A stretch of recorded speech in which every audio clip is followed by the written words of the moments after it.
গল্পমালিকা সাধু মহলের কাহিনী অন্তিম পর্ব। কথায় কথায় ভগবানের উপর সম্পূর্ণ নির্ভর করতে পারলে তিনি স্বয়ং ভক্তকে রক্ষা করেন, কিন্তু এতটুকু কর্তৃত্ব বা অহংভাব থাকলে ভগবান সরে থাকেন। এই প্রসঙ্গ উঠল। এই প্রসঙ্গে স্বামী তুরীয়ানন্দ একটি গল্প বললেন। একবার একটি ভক্ত এক জায়গায় যাচ্ছিল। পথে একটি ডাকাতের হাতে পড়ে। শিব তার ইষ্ট দেবতা ছিলেন, তাই এই বিপদে পড়ে একান্ত মনে শিবকে ডাকতে লাগলো। খানিকক্ষণ বাদে কিন্তু তার সে ভাব চলে গেল এবং সে আত্মরক্ষার জন্য একখানা ইট তুললে। এদিকে কৈলাসে হরপার্বতী পাশা খেলছিলেন। শিব খুব পাশা খেলায় নিমগ্ন। হঠাৎ পাশা খেলা ছেড়ে উঠে গেলেন।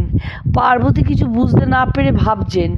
ইতিমধ্যে শিব অল্পক্ষণের মধ্যে ফিরে এসে আবার পাশা খেলতে বসলেন। পার্বতী আশ্চর্য হয়ে তাকে জিজ্ঞাসা করলেন, প্রভু, আপনি হঠাৎ উঠে গেলেন আবার তাড়াতাড়ি ফিরে এলেন, এই রহস্যটা আমি বুঝতে পারছি না। উহা জানবার জন্য আমার ভারী কৌতূহল হয়েছে। উহা নিবৃত্তে না হলে কিছুতেই পাশা খেলায় মন দিতে পারছি না। তখন শিব হেসে পার্বতীকে বললেন, হে দেবী, যে ভক্ত একান্ত মনে আমার শরণ নেয়, আমি তাকে সব বিপদ থেকে রক্ষা করে থাকি। কিন্তু যে এতটুকু অহংভাব রাখে, সে যখন নিজের ভার নিজেই নিতে প্রস্তুত, তখন আমি তার জন্য কোনো ভাবনা করি নে। এইমাত্র একটি ভক্ত ডাকাতের হাতে পড়ে একান্ত মনে আমার শরণ নেওয়াতে আমার টনক নড়েছিল এবং আমি তাকে রক্ষা করতে ছুটে গেলুম।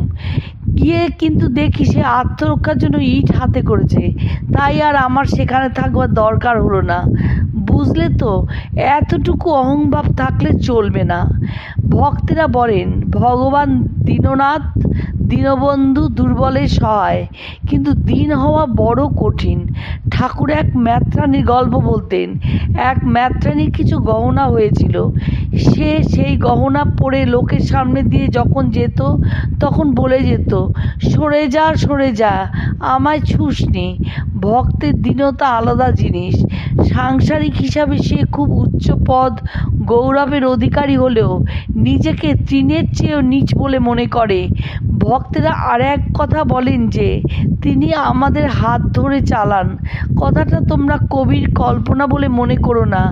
যারা উপলব্ধি করেছেন তারা জানেন কথাগুলি আমার অক্ষরে অক্ষরে সত্য।